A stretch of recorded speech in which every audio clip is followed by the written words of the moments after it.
എടി ഞാനൊരു കൊല്ലായി ഒരു പെണ്ണിനെ ലവ് ചെയ്തോണ്ടിരിക്കുക. ഞാനൊരു പെണ്ണിനെ ഫോളോ ചെയ്തോണ്ടിരിക്കുക. അതായത് ഫോളോ ചെയ്യേണ്ട ഒരു പെണ്ണിനെയും ലവ് ചെയ്യേണ്ടത് വേറെ പെണ്ണിനെയാ? അല്ല, രണ്ടും ഒരു പെണ്ണിനെയാ. പിന്നെ എന്തിനാ നിങ്ങടെ കൊണ്ടേ? അതെനിക്കൊരു സ്റ്റാർട്ടിങ് ട്രബിള്. അവളിപ്പോ ഈ വഴിക്ക് വരും, ഞാൻ കുറച്ചങ്ങോട്ട് ദൂരെ മാറിക്കാം. നീ അവളോട് എന്നെ പറ്റി ചേട്ടൻ അങ്ങനെയാണ് ഇങ്ങനെയാണ് തേനാണ് പാലാന്നൊക്കെ പറഞ്ഞ് ബിൽഡപ്പ് കൊടുക്കണം. ഇതാ അവള് വരുന്നുണ്ട്. ആ ചേട്ടൻ പൊക്കോ, ഞാൻ നോക്കോണ്ട്. മോളെ കറക്റ്റായി പറഞ്ഞോളോ.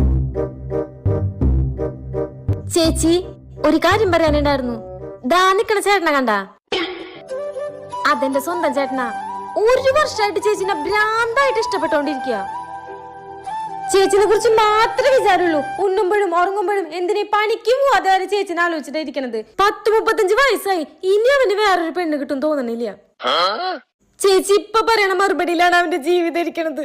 ശരിടി, പറയാം.